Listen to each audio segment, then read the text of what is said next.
নিয়মটা আগে থেকেই ছিল, তার পাশাপাশি সার্ভিস রুলেও রয়েছে এমন নিয়ম, কিন্তু অনেকেই তা জমা দিচ্ছেন না। রাজ্য সরকারি কর্মচারীদের পদোন্নতির জন্য প্রয়োজন সততার শংসাপত্র। এবার বিষয়টি নিয়ে রাজ্য সরকার কড়া মনোভাব গ্রহণ করল।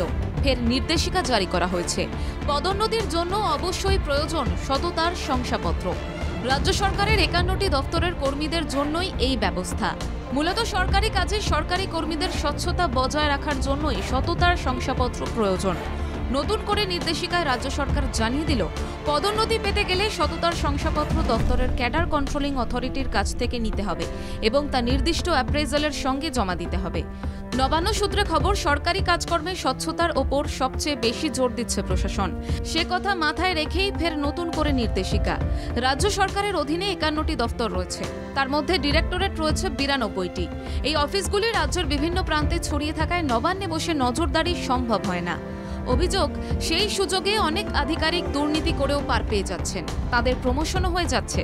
তাই প্রমোশনের ক্ষেত্রে পুরনো নিয়ম কঠোরভাবে কার্যকর করতে বলা হয়েছে। ডব্লিউবিসিএস অফিসার, আইএএস অফিসার তারা কিন্তু এই বিষয়টা দেন, ফলে তাদের ক্ষেত্রে কোনো অসুবিধে নেই। কিন্তু অন্যান্য যারা সরকারি কর্মচারী রয়েছেন, 51টার উপরে দপ্তর রয়েছে, 92টার উপরে ডিরেক্টরেট রয়েছে, এই পুরো যে সরকারি কর্মচারী যারা কাজ করেন তাদের ক্ষেত্রে কিন্তু এবার এই নিয়মটা নতুন করে রাজ্য সরকার লাগু করার জন্যে নির্দেশিকা জারি করেছে যে সততার শংসাপত্র বা সার্টিফিকেট এটা কিন্তু অবশ্যই জমা দিতে হবে। এই জমা যদি তারা না দেন তাহলে পদোন্নতির ক্ষেত্রে কিন্তু সমস্যা হবে, পদোন্নতি কিন্তু নাও হতে পারে। জয় চক্রবর্তী, বাংলা জাগো, নবান্ন।